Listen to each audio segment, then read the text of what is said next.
Hi, good morning. ನೋಡಿ, Om Shakti temple near by Chilghatta and Chintamani ಹೈವೇಯಲ್ಲಿ ಬರುತ್ತೆ. ತುಂಬ ಪವರ್ಫುಲ್ ದೇವರು. ನಮಗೆ ಇಲ್ಲಿ ಬಂದಾಗಿಂದ ತುಂಬ ಒಳ್ಳೆಯದಾಗಿದೆ. ಸೊ ನಮ್ಮ ನಂಬಿದರೆ ತುಂಬ ಒಳ್ಳೆಯದಾಗುತ್ತೆ ಅನ್ನೋ ಇದರಲ್ಲಿ ನಾವು ಇಲ್ಲಿ ಬಂದಿದ್ದೀವಿ. ನೋಡಿ,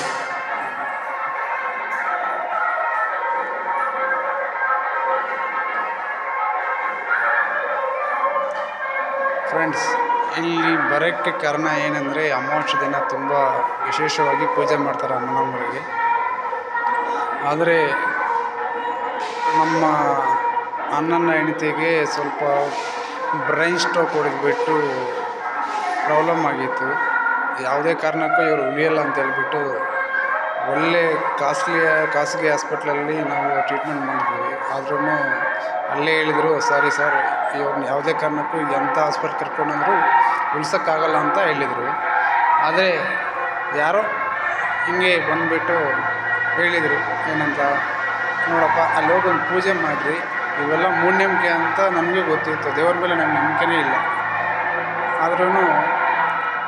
ಆದರೂ ನೋಡೋಣ, ಇವರೆಲ್ಲ ಹೇಳ್ತಾರಲ್ಲ, ಒಂಚೂರು ಹೋಗಿ ಆ ಅಮ್ಮನಿಗೆ ಬೇಡ್ಕೊಂಡು ಈ ಥರ ಕಷ್ಟ ಇದೆ ಅಂತ ಹೇಳ್ಕೊಳ್ಳೋಕ್ಕೋಸ್ಕರನೇ ಬಂದಿದ್ವಿ. ಬಂದುಬಿಟ್ಟು ಐ.ಸಿ.ಯುಲಿ ಇದ್ದರು, 2 ತಿಂಗಳು ಐ.ಸಿ.ಯುಲಿ ಇದ್ದರು.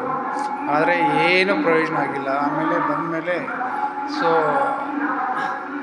ಇಲ್ಲಿ ಬಂದು ಆ ಅಮ್ಮನಿಗೆ ಬೇಡ್ಕೊಂಡು, ಸ್ವಾಮಿ ಏನಾದರೂ ಒಳ್ಳೆಯದಾದರೆ ಅವರು ಬದುಕು ಬಂದರೆ ನಿಮ್ಗೆ ಏನಾದರೂ ಇದು ಮಾಡಿಕೊಡ್ತೀನಿ ಅಂತ ಹೇಳ್ಬಿಟ್ಟು ನಾವಿಲ್ಲಿ ಬಂದು ಇದು ಮಾಡ್ಕೊಂಡ ಮೇಲೆ ಅವರು ಬದುಕಿದ್ರು.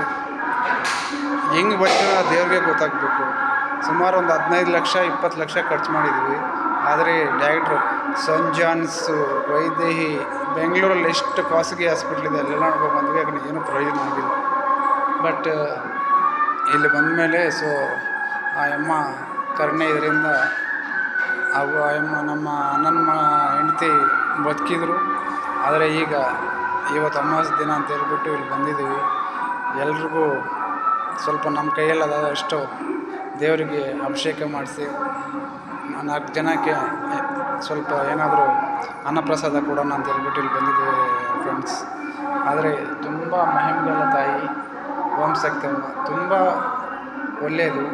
ನಾವೇನು ಕೊಡಬೇಕನ್ನೋದೇನಿಲ್ಲ. ಇಲ್ಲಿ ನೀವು ಬಂದು ಅಷ್ಟಿಷ್ಟು ಆ ಅಮ್ಮನಿಗೆ ನಮಸ್ಕಾರ ಹಾಕ್ಕೊಂಡು ನಿಮ್ಮ ಕಷ್ಟಗಳು ಅವ್ರ ಹತ್ರ ಹೇಳ್ಕೊಂಡ್ರೆ ಒಳ್ಳೆಯದಾಗತ್ತೆ ಅಂತ ಅನಿಸಿ ನಾನು ಆ ಅಮ್ಮನ ಹತ್ರ ಬಂದು ಇವತ್ತು ಒಂದು 50 ಜನಕ್ಕೆ ಊಟ ಕೊಡಿಸ್ತಾ ಇದ್ದೀನಿ ಫ್ರೆಂಡ್ಸ್. ಇಷ್ಟೇ, ಇನ್ನೇನೇ ಇಲ್ಲ. ದೇವರಿನ್ನ ಇದ್ದಾನೆ ಅನ್ನೋದು ಇದೊಂದು ನಂಬಿಕೆ ನನಗೆ ಆಯಿತು. ಯಾವತ್ತೂ ನಾನು ದೇವರ ಈ ಮೂಢನಂಬಿಕೆಗಳು ಇವ್ರ ಮೇಲೆ ನನಗೆ ವಿಶ್ವಾಸನೇ ಇದ್ದಿಲ್ಲ. ದೇವರಂದ್ರೇ ನಾನು ಒಂಥರ ಹೇಳ್ತಾರಲ್ಲ ಜನಗಳು, ಆ ಥರ ಮಾಡ್ತಾಯಿದ್ದೆ. ಬಟ್ ಈಗ ನೋಡಿದರೆ ನನಗೆ ಆಶ್ಚರ್ಯ ಅನಿಸುತ್ತೆ.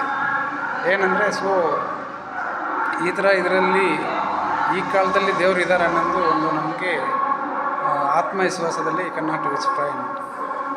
ನೋಡಿ, ಇವರೇ ಪೂಜಾರಮ್ಮ. Thank you so much sir.